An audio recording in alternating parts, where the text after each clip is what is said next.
जैसे पति पत्नी की हुई लड़ाई, एक उदाहरण दे रहा हूं मैं आपको, सिर्फ पति पत्नी की लड़ाई हुई, जरा सी बात थी, पत्नी चली जाती है मायके, और मायके में माँ बोलती है, पिता बोलते हैं, भाई पूछता क्या हुआ, वो बोलती है मेरा तो सम्मान नहीं है ससुराल में, सास ने तो ऐसा बोल दिया, ससुर ने ऐसा कह दिया और पति ने ऐसा कह दिया। उस समय लड़की के माता पिता क्या बोलते हैं, अरे तेरे पति की हिम्मत कैसे हुई, कैसा कह दिया, तेरी सास की हिम्मत कैसे हुई, ऐसा कह दिया।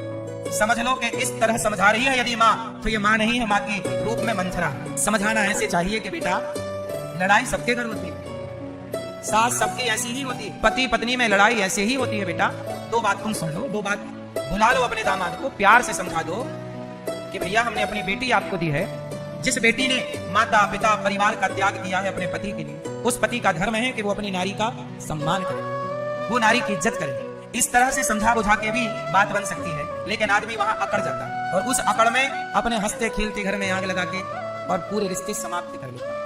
और फिर लोग उम्मीद करते हैं कि चलो जी तुमसे तलाक लेंगे, और तलाक लेने के बाद साल 2 साल के अंदर आप दूसरा लड़का ढूंढने लग जाते हैं। तो क्या गारंटी है कि जो दूसरा वाला मिलेगा वो नहीं डांटेगा, या दूसरी वाली जो औरत आएगी, पत्नी आएगी, वो तुम्हें कुछ अपशब्द नहीं कहेगी? इसकी गारंटी कौन देगा? सारी जिंदगी बर्तन यदि एक साथ है तो खटपट होगी, घाव हो जाता है तो हम घाव होने से हाथ नहीं काटते, उस पर दवाई करके उसका इलाज करते। रिश्ते खराब हो गए तो रिश्ते त्यागते नहीं हैं, उन्हें समझा बुझाकर ठीक करने का प्रयास करते हैं। और ठीक क्या नहीं हो सकता, ठीक क्या नहीं हो सकता ये बताइए?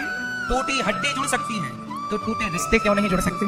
प्रकृति कैसी है, हड्डी टूट गई ना आपकी, 2 टुकड़े हो गए, तो 2 टुकड़े हड्डी भी जुड़कर एक हो सकती है, हो जाती है और नेचुरल होती है। प्लास्टर चढ़ा दिया, सही जगह चिपका के, खत्म बात। प्रकृति अपने से उसे ठीक करती है, शरीर अपने से उसे ठीक करता। जब प्रकृति ये कहती है कि 2 हड्डी, टूटी हुई हड्डी एक हो सकती है, तो चलो आज हमारी आपकी खटास है, आज हमारी तुम्हारी लड़ाई है, पर जरूरी थोड़ी है कि आज लड़ाई है तो कल भी लड़ाई रहे। हम कल एक भी तो हो सकते हैं, एक होने की संभावना भी तो है। यदि आप चाहो तो सारी संभावनाएं हैं, और आप चाहो ही ना तब कोई संभावना नहीं।